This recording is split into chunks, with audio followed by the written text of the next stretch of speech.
Ruang Dewa Beladiri, bab 531 sampai dengan 535. Bab 531. Tidak bisakah kau meminta bantuan Ye Siwen? Li Chengtian tersungkur dan jatuh ke tanah, meninggalkan lubang besar. Ia pingsan dan tidak diketahui apakah ia hidup atau mati. Semua orang terkejut dengan kekejaman Ye Siwen, tetapi lebih banyak orang justru terkejut dengan kekuatan dahsyat Ye Siwen. Dibandingkan dengan kekuatannya, semua orang diam-diam membandingkannya dan merasa serangannya relatif ringan, tetapi melihat penampilan Li Chengtian, ia mungkin terluka parah atau bahkan mati. Apakah dia tidak takut akan balas dendam keluarga Li? Bisik seseorang diam-diam. Dia bahkan bisa mengalahkan kelima saudara Huang, yang menunjukkan bahwa dia bisa bersaing dengan mereka yang berada di alam Sein kecil. Bahkan jika keluarga Li memiliki amarah guntur, dia tidak akan takut. Siapa orang ini? Dia jelas bukan dari Villa Poyuan. Kalau tidak, dia pasti sudah terkenal di kota Sangyang. Yan Hongyi, yang berdiri di samping, terkejut dengan kekejaman Ye Siwen. Bukannya dia belum pernah membunuh seseorang, tapi itu saat dia sedang marah. Ye Siwen, yang dengan santai menjatuhkan mereka satu persatu, masih membuatnya takut. Yang benar-benar menggerakkan hatinya adalah ketidakpedulian di mata Ye Siwen, dan tekad karakternya yang tak terbayangkan. Memikirkan hal ini, ia hanya bisa menghela napas. Awalnya ia berpikir untuk merekrut Ye Siwen dan bahkan rela melepaskan posisi pemilik Poyuan Villa. Namun kini, keinginannya untuk merekrut Ye Siwen tampaknya hanya khayalan. Anak ini jelas bukan orang biasa, dan kota Sangyang yang kecil tak mampu menampungnya. Namun, ketika ia memikirkan bagaimana Ye Siwen telah memukuli Li Chengtian hingga pingsan, ia tiba-tiba merasa pusing. Ia tahu betul bahwa kepala keluarga Li sangat menyayangi putranya. Ia bahkan mengutus 5 saudara laki-laki dari keluarga Huang, yang begitu berkuasa, untuk menjadi preman bagi putranya. Sekarang setelah ia tahu putranya dipukuli seperti ini, bagaimana ia bisa membiarkannya begitu saja? Tapi tidak ada gunanya memikirkan ini sekarang. Hubungan kita sudah hancur, dan tidak ada yang perlu dipikirkan. Sekalipun Li Chengtian baik-baik saja, keluarga Li tidak akan membiarkan Villa Poyuan pergi begitu mereka campur tangan. Saat memikirkannya, Yan Hongyi melirik Ye Siwen dan berpikir, dengan dia di dekatnya, mungkin kita bisa melewati bencana ini. Ye Siwen menatap Li Chengtian. Serangannya sangat terukur. Meskipun ia tidak menghajar Li Chengtian sampai mati, ia tetap menghajarnya hingga setengah mati dan bahkan melukai jiwanya. Mulai sekarang, ia hanyalah seorang idiot bodoh. Tuan Yan, maafkan aku karena telah merepotkanmu kali ini. Ye Siwen menoleh ke Yan Hongyi dan berkata, tidak apa-apa, ini bukan masalah besar. Keluarga Li sudah lama mengincar Villa Poyuan kita. Jika bukan karena campur tangan saudara Ye kali ini, kita pasti sudah mati di mulut para monster bintang di medan bintang psikedelik. Kalau kami ingin mengucapkan terima kasih, kami berutang budi padamu. Yan Hongyi mengucapkannya dengan tulus. Bahkan ketika menghadapi kemungkinan kemarahan keluarga Li, ia tak pernah punya pikiran lain. Bertentangan dengan dugaan semua orang, kali ini Li Chengtian datang untuk membuat masalah, tetapi bukan saja ia tidak membuat masalah, ia malah membuat dirinya sendiri dalam masalah dan dipukuli serta dilumpuhkan. Berita ini menyebar ke seluruh kota Sangyang dalam semalam. Banyak orang melihatnya saat itu. Bahkan jika Poyuan Villa ingin memblokir berita tersebut, mereka tidak dapat melakukannya. Berita ini segera menimbulkan sensasi di seluruh kota. Sudah dengar, Li Chengtian dipukuli sampai babak belur. Li Chengtian, mungkinkah dia putra sulung keluarga Li? Siapa yang berani melumpuhkannya? Apa dia sudah putus asa? Hahaha, Tuhan memang penyayang dan telah membalaskan dendamku. Li Chengtian mengandalkan kekuatan keluarga Li untuk menindas orang lain, dan sekarang dia akhirnya terpuruk. Sialan. Segala macam rumor menyebar seperti api dalam semalam, dengan kekuatan lain mengobarkan api. Mereka ingin melihat pertarungan sengit antara dua raksasa, keluarga Li dan Villa Poyuan, dan akan lebih baik jika pertarungannya menggemparkan dunia dan mengguncang surga. Berbagai rumor mulai menyebar. Beberapa orang mengatakan bahwa Yan Hongyi lah yang beraksi, mengalahkan 5 bersaudara dari keluarga Huang, dan melumpuhkan Li Chengtian. Jika tidak, semua itu tidak akan masuk akal. Mengenai klaim bahwa seorang pemuda mengalahkan 5 bersaudara dari keluarga Huang, begitu pernyataan ini keluar, beberapa orang tidak mempercayainya. Di antara semua rumor ini, informasi tentang Ye Xiwen ditutup-tutupi. Beberapa orang mempercayainya, sementara yang lain tentu saja tidak. Di tengah semua rumor dan harapan semua orang, keluarga Li akhirnya mengambil tindakan. Deklarasi perang telah dikirim ke Villa Poyuan. 3 hari kemudian, kepala keluarga Li akan datang sendiri untuk meminta penjelasan atas putranya. Pertempuran ini adalah pertarungan hidup dan mati, dan hanya satu yang bisa selamat.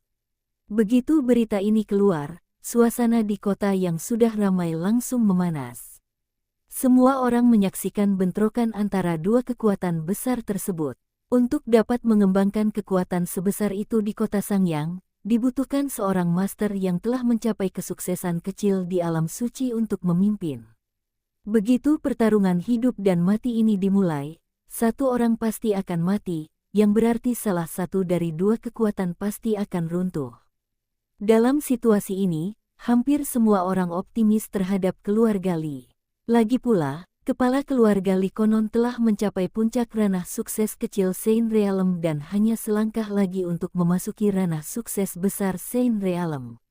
Saat itu, ia bahkan bisa mendominasi kota Sangyang. Di sisi lain, berita cedera Yan Hongyi entah bagaimana tersiar. Kepala keluarga Li memang lebih kuat dari Yan Hongyi, apalagi Yan Hongyi masih terluka parah dan belum pulih. Bukankah sudah jelas siapa yang akan menang dan siapa yang akan kalah? Berita bahwa kedua kekuatan besar akan saling berhadapan segera menimbulkan badai di kota Sangyang. Di Villa Poyuan, di ruang kerja Yan Hongyi, menghadapi surat tantangan dari kepala keluarga Li, Yan Hongyi menghela napas. Putrinya, Yan Yunting, yang berada di sampingnya, tiba-tiba tampak jauh lebih dewasa, dan temperamen gadis kecil itu pun menjadi jauh lebih terkendali. Saya juga memahami bahwa pada titik ini, tidaklah berlebihan jika dikatakan bahwa Poyuan Villa sedang berada pada saat yang paling berbahaya. Seluruh Villa Poyuan ditopang oleh Yan Hongyi seorang diri. Tanpa dukungan Yan Hongyi, seorang master yang telah mencapai kesuksesan kecil di alam suci, Villa Poyuan mungkin akan runtuh dalam sekejap. Meskipun masih ada beberapa master di puncak alam suci di villa, kesenjangan antara puncak alam suci dan alam suci minor bagaikan jurang alami yang menghalangi mereka. Berapa banyak master alam suci yang terjebak di level utama pertama antara puncak alam suci dan alam suci minor sepanjang hidup mereka. Oleh karena itu, dapat diduga bahwa begitu Yan Hongyi meninggal, kemerosotan seluruh Villa Poyuan hanya masalah waktu saja. Ayah, sebaiknya ayah jangan pergi. Li Feibai pasti tidak akan melepaskannya. Dia hampir memasuki alam suci. Dia pasti akan membunuh ayah, kata Yan Yunting sambil menggigit bibir merahnya, dan langsung menyebut nama kepala keluarga Li. Aku tahu aku tak bisa berbuat apa-apa. Kalau aku tak maju, moral seluruh Villa Poyuan akan hancur. Yan Hongyi menghela napas dan berkata, beginilah keadaannya dengan kekuatan yang dibangun di atas kekuatan satu orang. Begitu orang itu mati, seluruh kekuatan akan hancur dalam sekejap. Tapi ayah, kalau ayah tidak terluka, ayah masih bisa bertarung. Tapi sekarang ayah terluka, bagaimana ayah bisa menjadi lawannya? Lagi pula, Li Feibai pasti melihat kesempatan ini untuk mengusulkan pertarungan hidup dan mati ini. Ayah bisa menunggu sampai luka ayah sembuh dulu baru memenuhi janjinya, kata Yan Yunting. Bocah bodoh, aku sudah terluka bertahun-tahun dan belum pulih. Kecuali aku bisa menembus alam suci kesempurnaan agung, masih ada harapan untuk sembuh total. Lagi pula, apa kau pikir Li Feibai orang baik? Apa dia akan menungguku pulih? Yan Hongyi mencibir.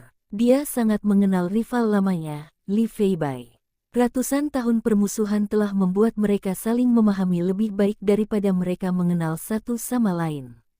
Kalau aku tidak menerima surat tantangan ini, kurasa dia tidak akan bisa menunggu sampai 3 hari lagi.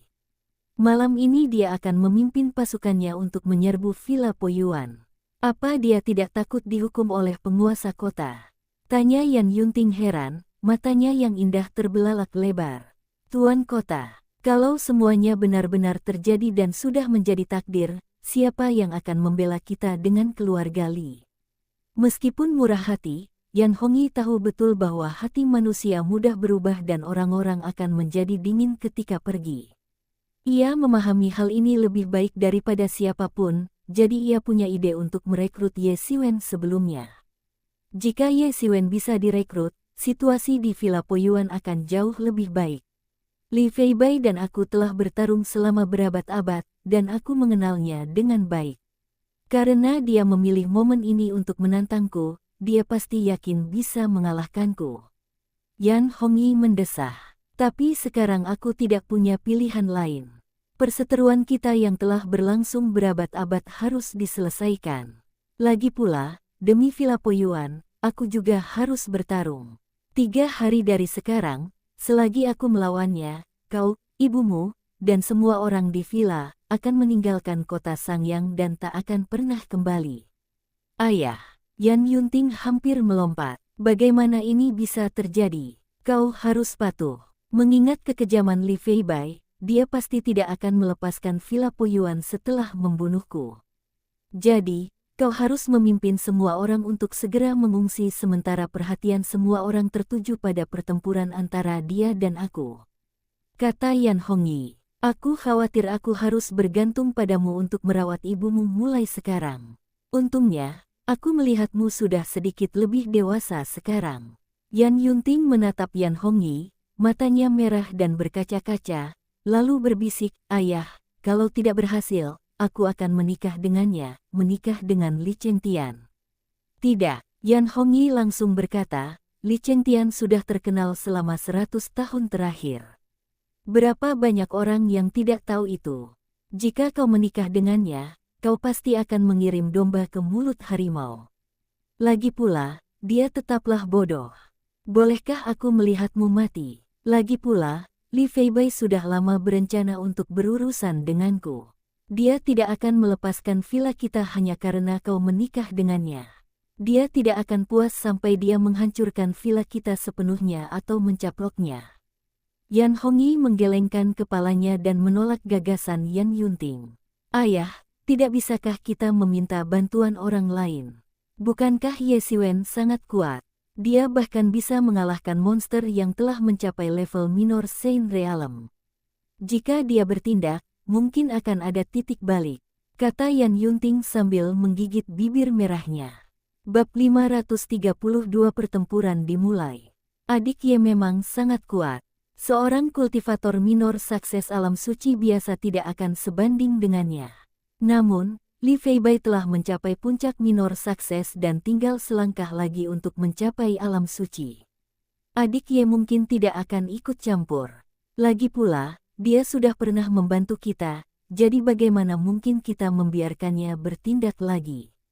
Yan Hongyi menggelengkan kepalanya, takut dia akan membuat Ye Siwen marah dan mendapat masalah besar. Lupakan saja, masalah ini sudah selesai. Setelah 3 hari, bawa ibumu dan cepat pergi. Aku akan mengurus semuanya di sini. Saat malam semakin larut, di sebuah pelataran kecil, Ye Siwen meninju udara berulang kali, tanpa mengeluarkan energi sejati apapun, namun kemanapun tinju itu lewat, udara yang tak terhitung jumlahnya hancur berkeping-keping, dan sesekali terdengar ledakan, namun bahkan suaranya pun terkunci oleh aura dan tidak dapat keluar. Keringat menetes setetes demi setetes di sekujur tubuh Ye Siwen, dan ia terus terengah-engah. Baginya, pertempuran beberapa tahun terakhir hampir selalu menempatkannya dalam bahaya. Jarang baginya memiliki kesempatan untuk sedikit bersantai dan tidak sepenuhnya waspada, sehingga ia bisa bersantai dan melatih keterampilan tinjunya. Meskipun ia telah berlatih Great Destruction Stardust Fist selama beberapa waktu, dibandingkan dengan keterampilan pedang dan pisaunya, pemahamannya tentang tinju masih relatif dangkal. Meskipun ia telah mencapai titik di mana ia menguasai semua teknik, masih ada kesenjangan antara dirinya dan mereka yang telah mempelajari tinju selama bertahun-tahun. Ia terus-menerus berlatih membedakan antara menganggap enteng tugas berat dan membuat tugas ringan terasa berat. Baginya, tak ada seorang jenius yang bisa menguasai semuanya sekaligus. Pemahaman mendasar ini adalah bagian paling mendasar dari seni bela diri. Semakin mantap pemahamannya, semakin cepat ia akan berkembang dalam kultivasinya. Setelah beberapa tahun, ia masih belum bisa mencapai kondisi di mana ia bisa mengangkat bulu dengan mudah kapanpun. Ia percaya bahwa selama ia bisa mencapai kondisi ini, efektivitas tempurnya akan meningkat pesat lagi. Ini bukan karena peningkatan kekuatan atau mempelajari teknik rahasia yang luar biasa, melainkan karena peningkatan fondasinya. Seiring Ye Siwen menjadi lebih kuat, efeknya akan semakin kuat. Di sisi lain, Xiaoya hanya memperhatikan Ye Siwen berlatih tinju, menonton dengan tenang, dengan senyum langka di wajahnya. Tiba-tiba, terdengar langkah kaki tergesa-gesa di luar. Xiaoya berjalan keluar perlahan, tetapi ia menabrak Yan Yunting yang sedang bergegas masuk. Maaf, apa kamu terluka? Yan Yunting menjadi cemas ketika melihat Xiaoya. Dia sangat menyukai gadis kecil yang pendiam dan pendiam ini. Adik kecil, apakah adikmu ada di sini? Tanya Yan Yunting. Meskipun dia sangat menyukai Xiaoya, dia tidak ingin membahas masalah ini saat ini. Xiaoya mengangguk patuh, wajahnya yang halus dan lembut dihiasi senyum tipis. Terlihat jelas bahwa suasana hatinya sedang baik.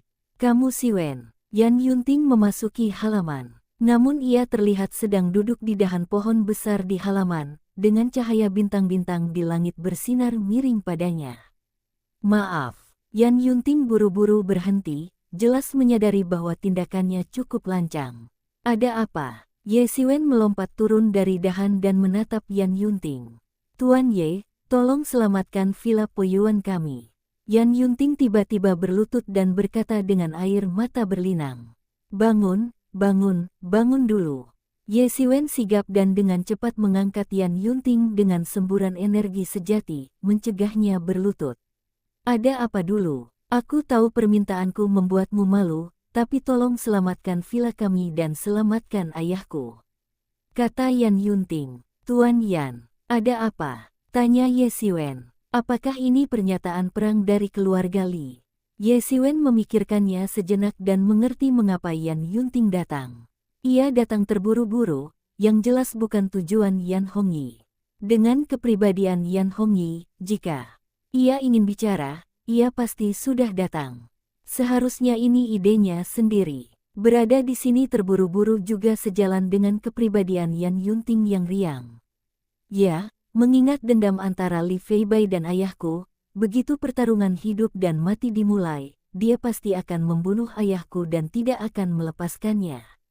Jadi, tolong selamatkan ayahku, kata Yan Yunting dengan air mata berlinang. Ia tiba-tiba menyadari betapa bodohnya dirinya sebelumnya dan tidak bisa melihat kerja keras ayahnya. Kalau ini soal deklarasi perang keluarga Li, kurasa aku akan membantu meskipun kau tidak mengatakannya. Lagi pula, masalah ini ada hubungannya denganku. Ye Siwen mengangguk dan berkata, masalah ini ada hubungannya dengan dirinya.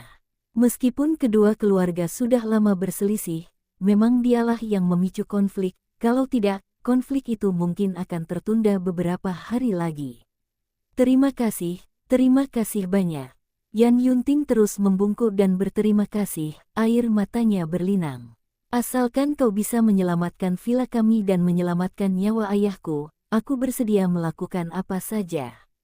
Hei, jangan bicara seolah-olah aku sedang memanfaatkan kemalangan orang lain, oke? Ye Siwen menatap Yan Yunting tanpa daya. Ia terlalu hina untuk melakukan hal seperti itu, memanfaatkan kemalangan orang lain. Yan Yunting menatap Ye Siwen dengan sedikit malu, tetapi juga merasa sedikit lega. Demi menyelamatkan ayahnya dan menyelamatkan Villa Poyuan, ia hampir siap mengorbankan dirinya. Namun, selain merasa lega, ia juga sedikit kesal. Mungkinkah ia, seorang wanita cantik yang terkenal di kota Sangyang, begitu tidak menarik? Apakah benar-benar perlu begitu cemas hingga menjauhkan diri dari masalah tersebut? Setelah memastikan bahwa Ye Siwen akan membantu, hati Yan Yunting yang awalnya cemas menjadi sepenuhnya tenang, dan otak kecilnya yang awalnya aktif tiba-tiba terganggu untuk sementara waktu. Ye Siwen tidak tahu bahwa Yan Yunting sedang memikirkan hal semacam ini sekarang, jika tidak, dia mungkin akan semakin tidak berdaya. Namun, ia cukup terkejut dengan perilaku Yan Yunting malam ini. Dulu, ia tampak seperti gadis kecil manja yang belum dewasa. Namun sekarang, ia tampak jauh lebih tua. Sepertinya orang-orang masih perlu melewati banyak hal untuk tumbuh dewasa. Ini tidak ada hubungannya dengan kekuatan atau usia. Sama seperti Li Chengtian, di mata Ye Siwen, ia hanyalah seorang playboy. Sekalipun ia memiliki kekuatan yang kuat, tidak ada perbedaan yang signifikan. Kalau begini terus, Tuan Yan pasti akan mengira aku menindasmu saat melihatmu, kan? Kata Ye Siwen tanpa daya kepada Yan Yunting. Kamu tidak terlihat setua itu, bahkan mungkin lebih muda dariku. Kenapa kamu selalu terlihat seperti orang tua? Yan Yunting akhirnya tertawa terbahak-bahak. Kau sudah mengalami banyak hal. Ye Siwen tersenyum. Ia benar-benar berbeda dari Yan Yunting, yang hampir bisa dikatakan hidupnya mulus. Ye Siwen telah berlatih sampai sekarang dan telah mengalami begitu banyak hal, bagaimana mungkin ia bisa sama dengan Yan Yunting? Apakah ayahmu memiliki kebencian yang mendalam terhadap kepala keluarga Li? Tanya Ye Siwen penasaran. Semenjak ia bertemu dengan orang-orang dari Poyuan Villa, pada dasarnya mereka telah dijadikan kambing hitam, dan dendam antara kedua belah pihak jelas tidak kecil. Bab 533 Pergantian peristiwa yang tiba-tiba. Di pagi hari, Villa Poyuan sunyi, luar biasa sunyi, luar biasa sunyi, seolah-olah semua orang telah pergi menonton duel antara Yan Hongyi dan Li Feibai. Suara-suara terobosan udara yang tak terhitung jumlahnya terdengar dari jauh, dan kemudian sejumlah besar orang terlihat menunggangi cahaya pelarian, terbang menuju Villa Poyuan. Keributan sebesar itu langsung membuat banyak prajurit di sepanjang jalan waspada. Di kota ini, tak ada warga sipil. Semuanya prajurit, dan persepsi mereka berkali-kali lipat lebih tajam daripada orang biasa. Serangkaian pikiran ilahi menyapu dan segera menangkap tim besar ini. Keluarga Li, mereka dari keluarga Li, apa yang akan mereka lakukan? Ya ampun, mereka semua adalah guru-guru terkenal dari keluarga Li. Bukankah 8 orang di depan itu 8 harimau keluarga Li? Konon, mereka berdelapan berada di puncak alam suci. Mereka memegang posisi tinggi di keluarga Li dan masing-masing menguasai wilayah. Mereka jarang muncul bersama. Sekarang mereka keluar dengan kekuatan penuh. Apa sebenarnya rencana keluarga Li? Mungkinkah lelaki tua di depan itu adalah tetua utama keluarga Li yang tak pernah muncul? Dilihat dari auranya, mungkinkah dia sudah mencapai tahap minor alam suci? Di barisan terdepan kelompok prajurit keluarga Li yang perkasa ini adalah seorang lelaki tua berjubah hijau. Ia berwajah dingin dan sedikit arogan. Auranya terkadang tidak stabil dan bocor, tetapi ia adalah seorang guru sejati dan menakutkan yang telah mencapai tingkat kesuksesan yang rendah di alam suci. Meskipun dia baru saja memasuki tahap minor Saint Realm dan auranya masih sedikit labil, tahap minor Saint Realm tetaplah tahap minor Saint Realm, dan tidak lagi setingkat dengan tahap puncak Saint Realm. Dia benar-benar telah mencapai tahap minor alam suci. Beberapa prajurit yang lebih lemah di kota itu gemetar di bawah tekanan tetua agung keluarga Li, tubuh mereka kejang-kejang tak terkendali. Melihat arah yang mereka tuju, mungkinkah itu Villa Poyuan?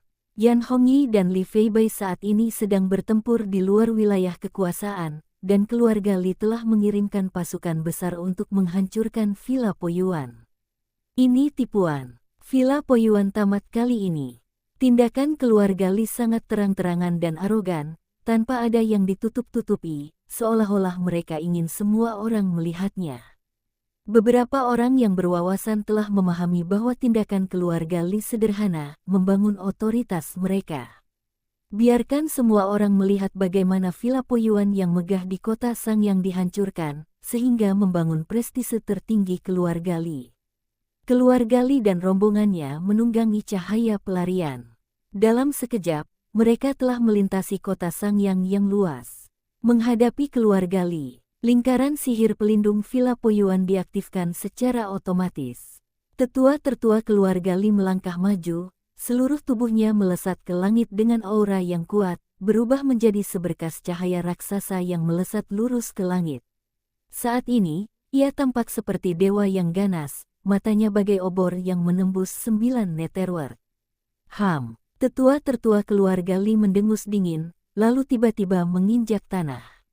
Semburan cahaya kemerahan muncul, dan kekuatan besar tiba-tiba menyerbu menuju lingkaran sihir di bawah.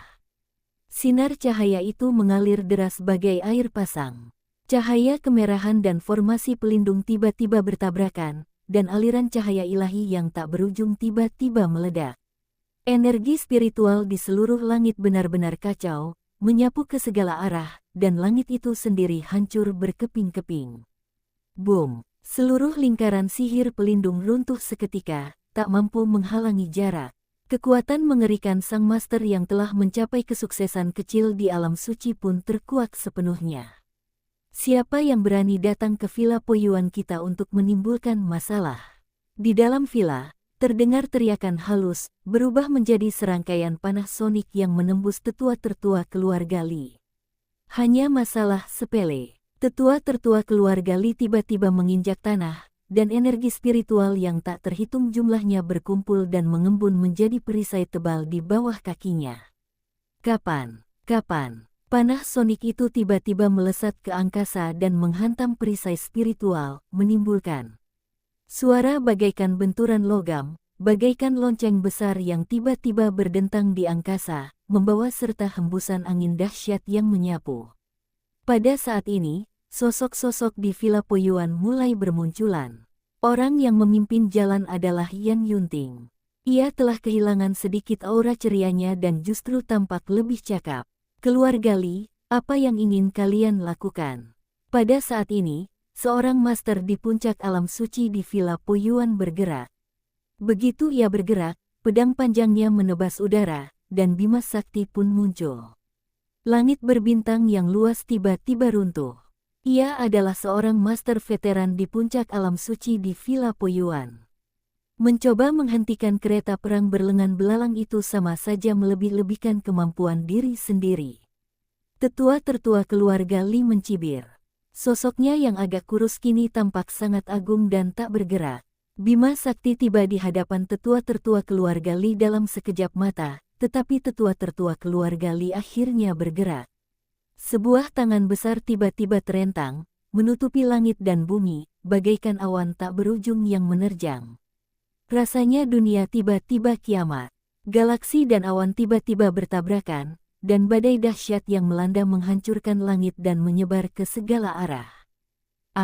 Bersamaan dengan itu, disertai teriakan, sang master di puncak Saint Realm yang telah melakukan gerakan itu terlempar, menabrak beberapa rumah dan hampir seluruh tubuhnya hancur. Beraninya kau, keluarga Li, benar-benar keterlaluan.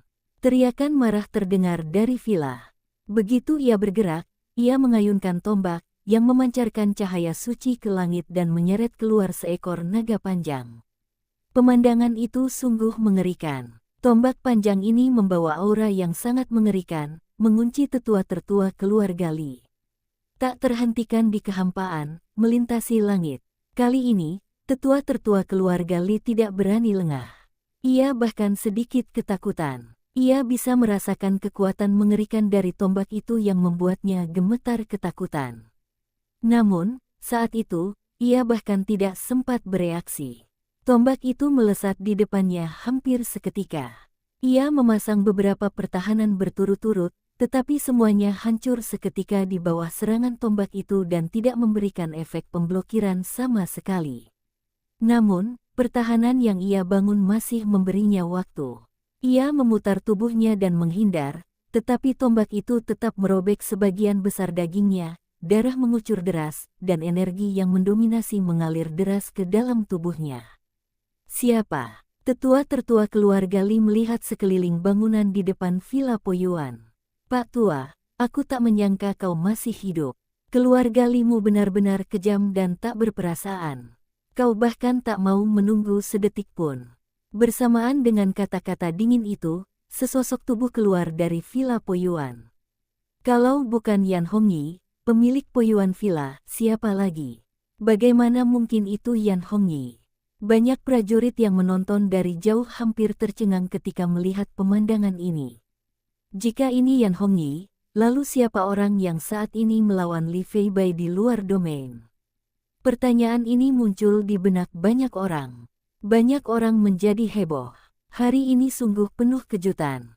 Banyak orang keluar dari wilayah khusus untuk menyaksikan duel antara Yan Hongyi dan Li Feibai. Alhasil, keluarga Li memanfaatkan kesempatan ini dan, dipimpin oleh tetua agung yang baru saja menembus alam suci minor, berencana menyerbu Villa Poyuan untuk membasmi akar-akarnya dan memastikan tidak ada masalah di masa mendatang.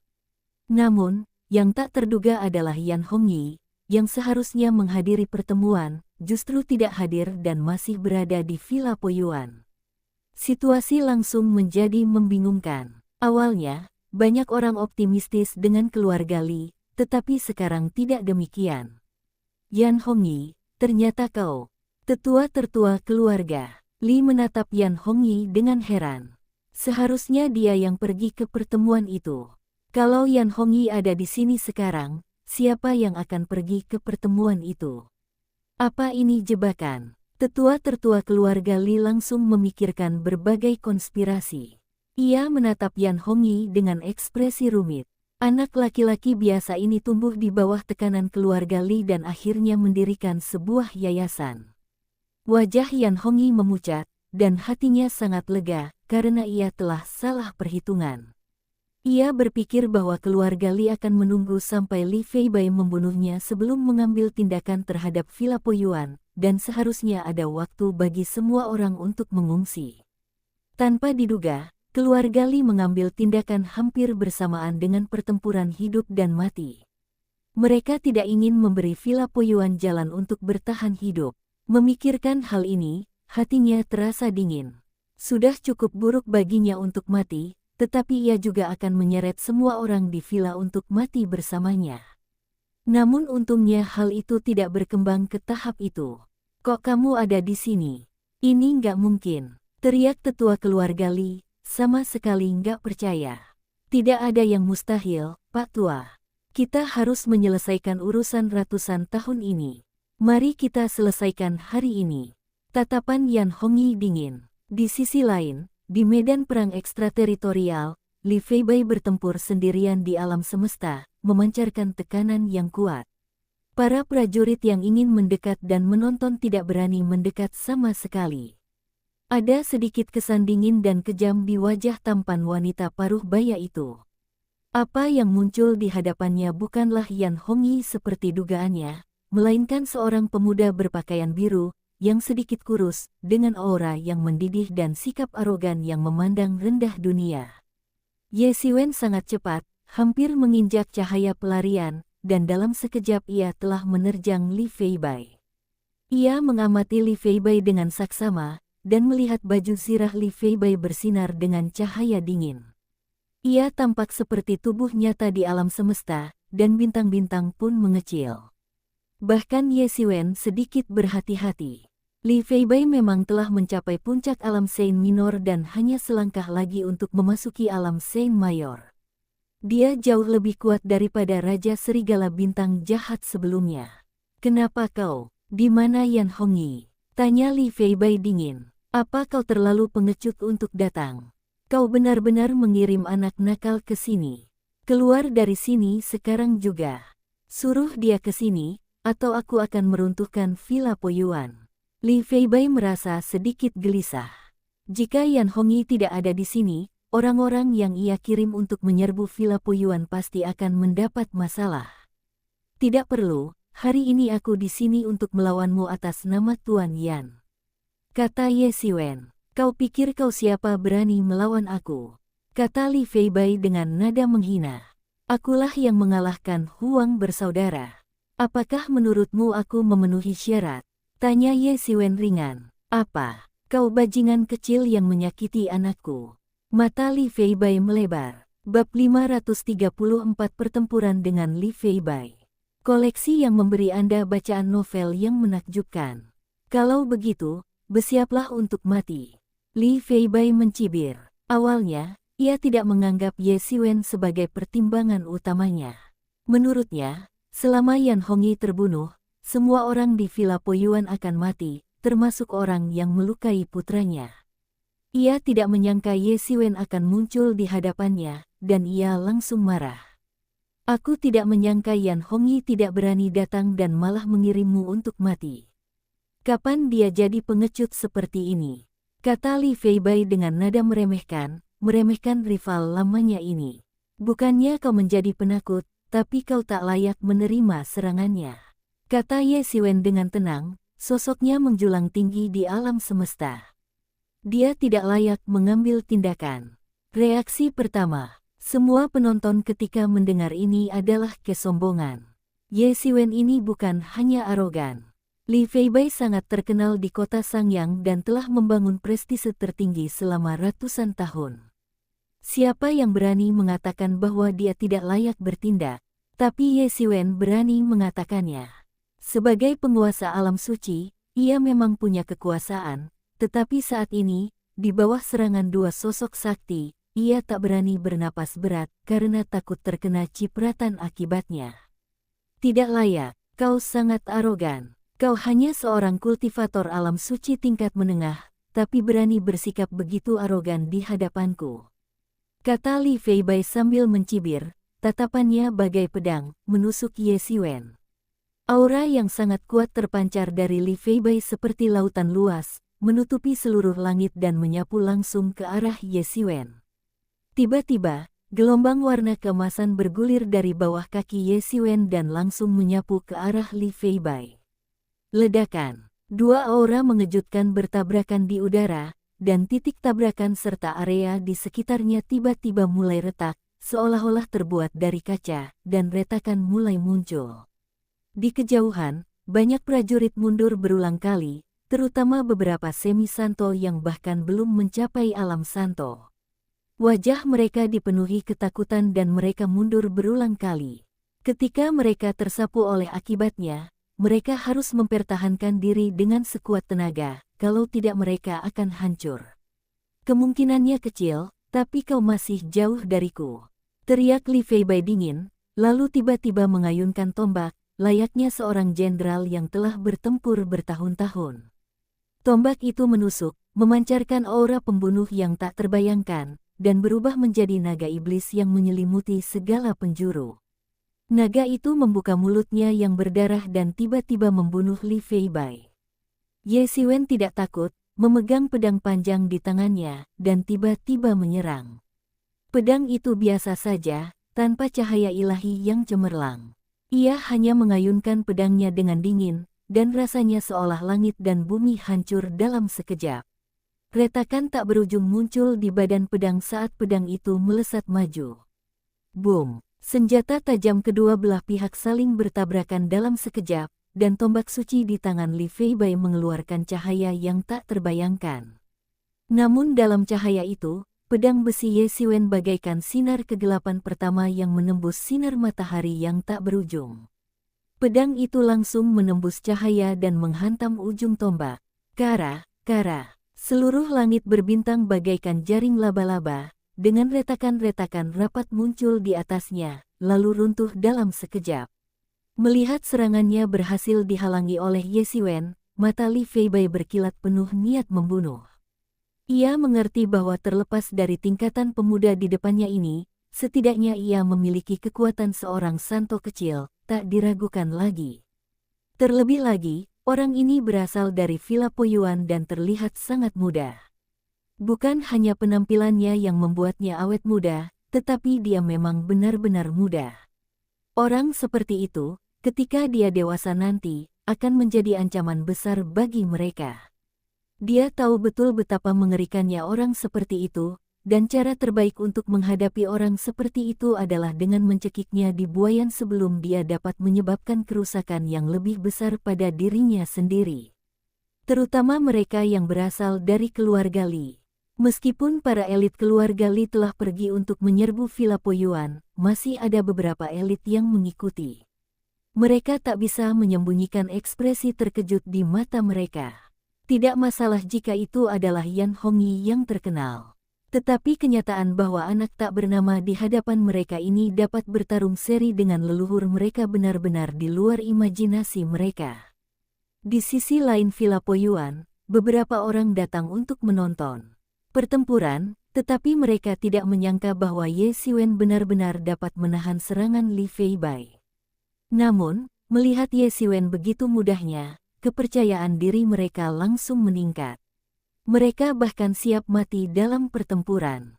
Sekalipun mereka semua mati, mereka harus menahan pemenang terakhir, Li Feibai, dan mengulur waktu untuk evakuasi villa. Namun, sekarang tampaknya tidak perlu lagi mempertimbangkan untuk mati bersama secepat ini. Hanya itu, apakah ini satu-satunya kekuatan yang dimiliki kepala keluarga Li, yang telah mendominasi kota Sangyang selama ratusan tahun? Kata Ye Xiwen lirih, dengan sedikit penyesalan dan rasa jijik. Meskipun suaranya tidak keras, itu seperti pukulan berat, menghantam hati semua orang. Semua orang memandangi sosok Ye Xiwen yang agak kurus. Kali ini, tak seorang pun berpikir Ye Xiwen terlalu sombong. Ia punya modal untuk mengatakan hal seperti itu. Dasar bocah bodoh. Kau sudah berprestasi sedikit, tapi masih saja sombong. Aku sudah melihat banyak orang jenius sepertimu, tapi sekarang mereka sudah jadi debu dan tak ada artinya. Kata Li Feibai dingin dan tajam. Aku sudah melihat banyak anjing tua sepertimu. Kau sudah berlatih ratusan tahun, tapi semuanya sia-sia. Kalau aku berlatih 1/10 dari waktumu, aku pasti akan meremukmu sampai mati seperti meremuk semut. Ye Xiwen mencibir. Bicaranya pun tidak buruk. Mencari kematian. Wajah Li Feibai memucat dan membiru, kata-kata ini benar-benar menusuk hatinya. Memang, banyak orang yang disebut jenius di masa lalu meninggal sebelum mencapai alam suci. Di antara orang-orang yang disebut jenius, hanya 1 dari 100 yang akhirnya bisa mendominasi suatu wilayah, dan jumlah orang biasa yang akhirnya bisa bangkit dari ketertinggalan dan mendominasi suatu wilayah kurang dari 1 dalam 1 miliar. Memang benar banyak orang jenius di generasinya yang meninggal dan berubah menjadi secangkir tanah kuning, tetapi mereka yang bertahan hidup sudah tumbuh sampai pada titik di mana dia bahkan tidak memenuhi syarat untuk menjadi panutan mereka. Tombak di tangan Li Feibai langsung meledak, dan cahaya tombak yang tak berujung langsung menusuk ke arah Ye Xiwen. Orang seperti itu tidak boleh ditinggalkan, kalau tidak, dia akan menjadi bencana besar. Akumulasi Li Feibai selama ratusan tahun telah memberinya fondasi yang luar biasa kokoh, sesuatu yang tidak dapat ditandingi oleh Ye Xiwen yang dapat menyusulnya dalam waktu singkat. Namun Ye Xiwen sama sekali tidak takut.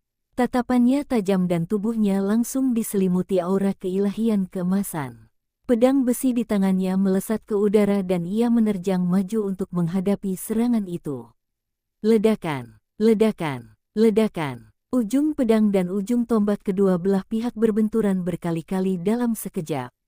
Tombak Li Feibai adalah senjata suci yang telah dipraktikkan selama bertahun-tahun, dan pedang panjang di tangan Ye Xiwen, meskipun hanya pedang panjang biasa, meledak dengan kekuatan yang tak terbayangkan di tangannya.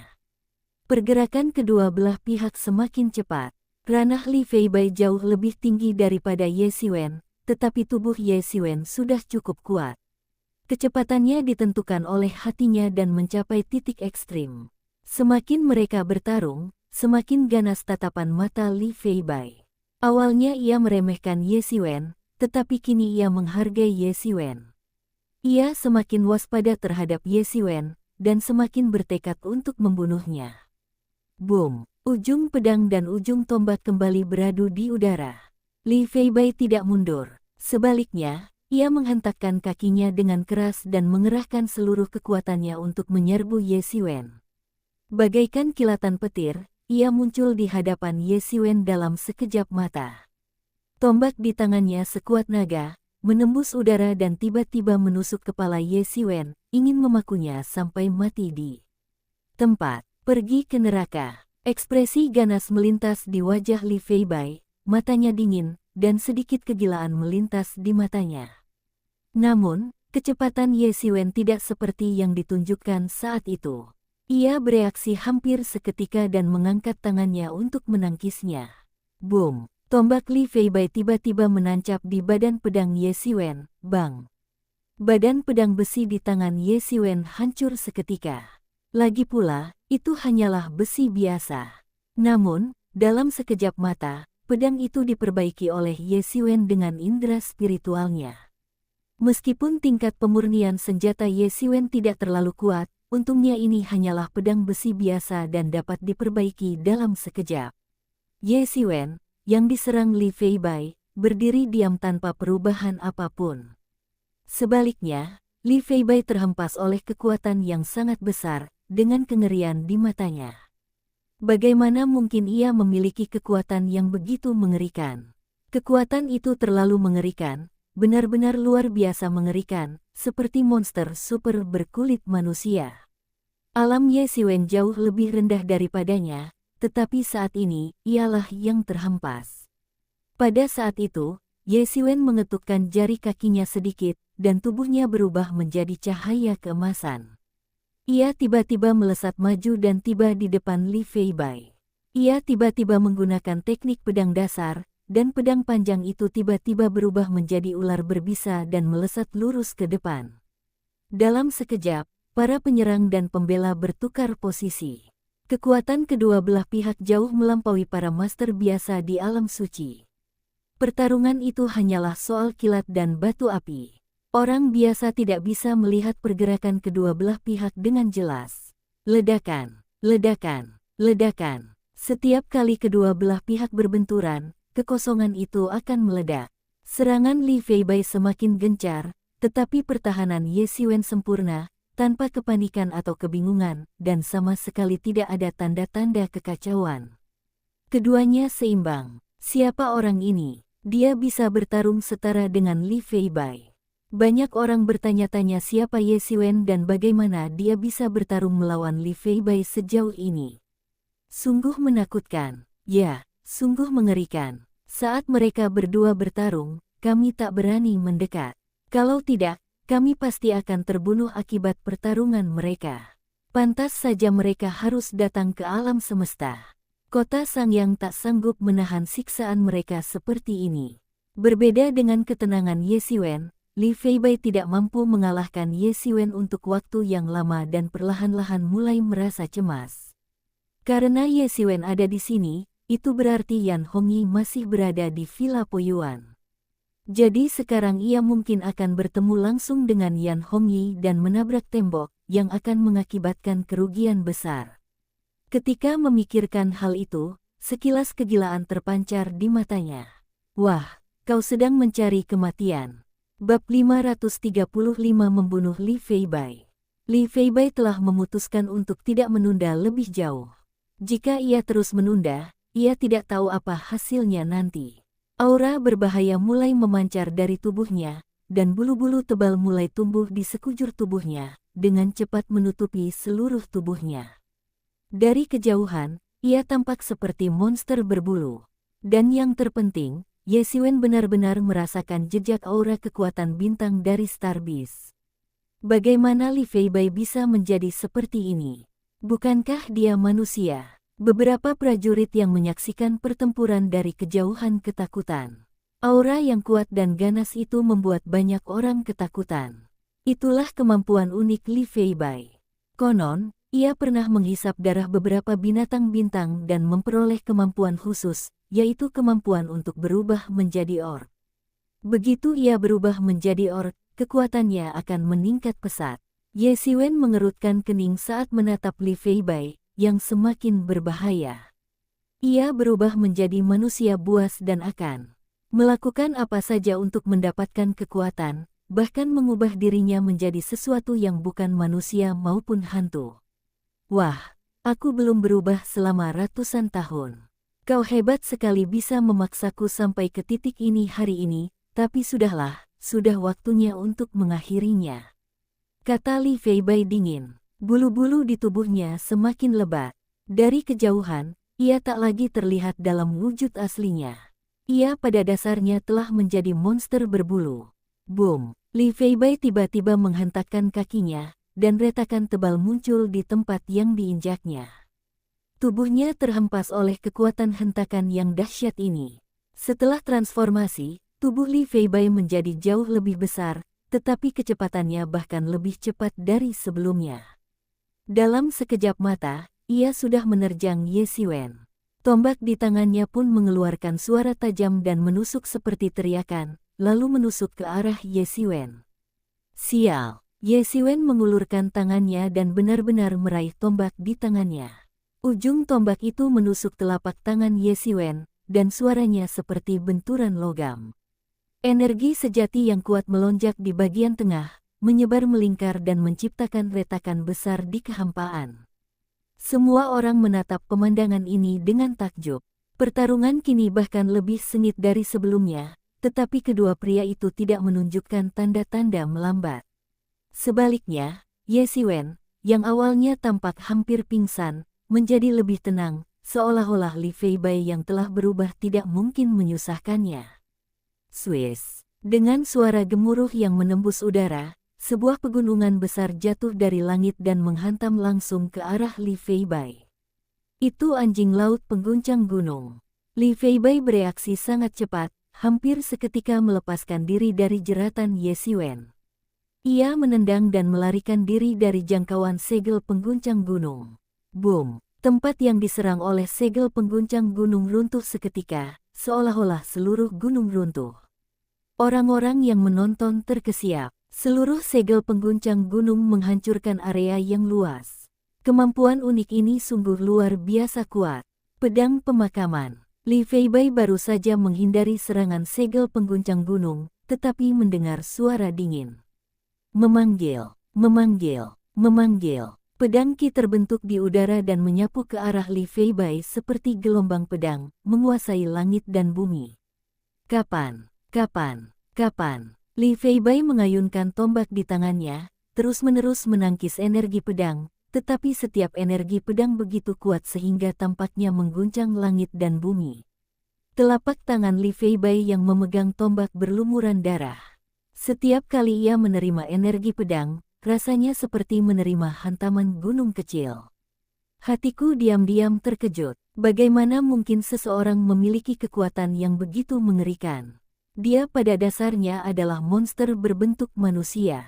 Terutama ketika adegan memperlihatkan Li Feibai yang tinggi, yang seharusnya menjadi monster, dipukul mundur oleh pedang tipis Ye Siwen, semua orang merasa tidak masuk akal dan bertanya-tanya siapa monster sebenarnya. Boom! Li Feibai sekali lagi diserang oleh energi pedang, tetapi kali ini ia tak mampu berdiri kokoh dan terhempas. Sebuah meteorit tak jauh darinya terkena langsung dan hancur total. Entah kapan seluruh situasi ini dimulai, tetapi Ye Siwen telah sepenuhnya mengendalikannya. Li Feibai, yang seharusnya menjadi pihak yang lebih kuat, sepenuhnya dipimpin oleh Ye Siwen dan dikalahkan selangkah demi selangkah. Swiss. Cahaya keemasan menyambar di depan Li Feibai, dan sosok Ye Siwen langsung melesat ke hadapan Li Feibai. Pedang besi itu menembus udara, meninggalkan retakan gelap, dan menebas ke arah Li Feibai. Menyelesaikan. Mata semua orang terbelalak, dan pikiran ini muncul di benak mereka. Hasil ini sungguh tak terduga, tetapi juga terasa wajar. Sulit dipercaya karena Li Feibai benar-benar berada dalam posisi yang kurang menguntungkan. Hal ini tak terduga ketika semua orang mengira Li Feibai akan menang. Namun, wajar juga karena Ye Siwen telah sepenuhnya menguasai situasi hampir sejak awal.